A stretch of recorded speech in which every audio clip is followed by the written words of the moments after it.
ஏன்னா இப்போ வந்து அது தமிழ்நாட்டில் இல்லைன்னா கூடங்க தமிழ்நாட்டில் நடக்கிற எல்லா விஷயமும் அவங்களுக்கு பாதிப்பு ஏற்படுத்தும் இல்லை பாண்டிச்சேரி. இப்போ கடலூர் மாவட்டத்தை ஒட்டிய பகுதி தானேங்க இது.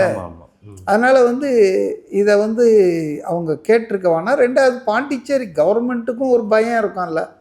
இப்போ கரூரில் நடந்தது மாதிரி இங்கே ஏதாவது நடந்ததுன்னா, ஏன்னா பாண்டிச்சேரி சின்ன இடம், தெருக்கள்லாம் ரொம்ப குறுகலாக இருக்கும். அதனால் வந்து அவங்க பயந்து இருக்கலாம், அச்சப்பட்டிருக்கலாம். அது ஒரு நியாயமான காரணம்தான் இங்கே. அதனால் அவங்க வந்து ஒரு கட்டுப்பாடுகளோடு தான் நடத்தணும். இப்போ லேட்டஸ்ட்டாக தமிழ்நாட்டிலேருந்து யாரும் வரக்கூடாது அப்படின்னு சொல்லியிருக்கிறாங்க. அது அது போலீஸ் சொல்லி தான் புசி ஆனந்த் அவங்க கட்சிக்கு கட்டளை இட்டிருக்காருன்னு நினைக்கிறேன். அதே போல் ஒரு லிமிட்டட் க்ரௌடு இப்போ சுங்கா சத்துர்த்தில் நடத்தினாங்க இல்லையா, ஒரு 2000 பேர்.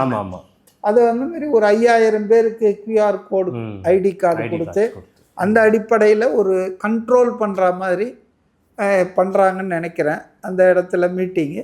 பட்டு 500 பேரா 2000 பேரா 1000 பேரா என்பதல்ல பிரச்சனை. விஜய் வந்து அவருக்கு இருக்கக்கூடிய இந்த பாப்புலாரிட்டி, அவருக்கு மீடியாவில் இருக்கக்கூடிய ஒரு கிரேஸ், அவர் வந்து எல்லாருமே லைவாக ரிலே பண்ண போகிறாங்க. ஸோ அங்கே எத்தனை பேர் இருக்கிறாங்க நேரடியான்றதை விட அவருடைய நேரலையில் லட்சக்கணக்கான கோடிக்கணக்கானோர் பார்த்துருவாங்க.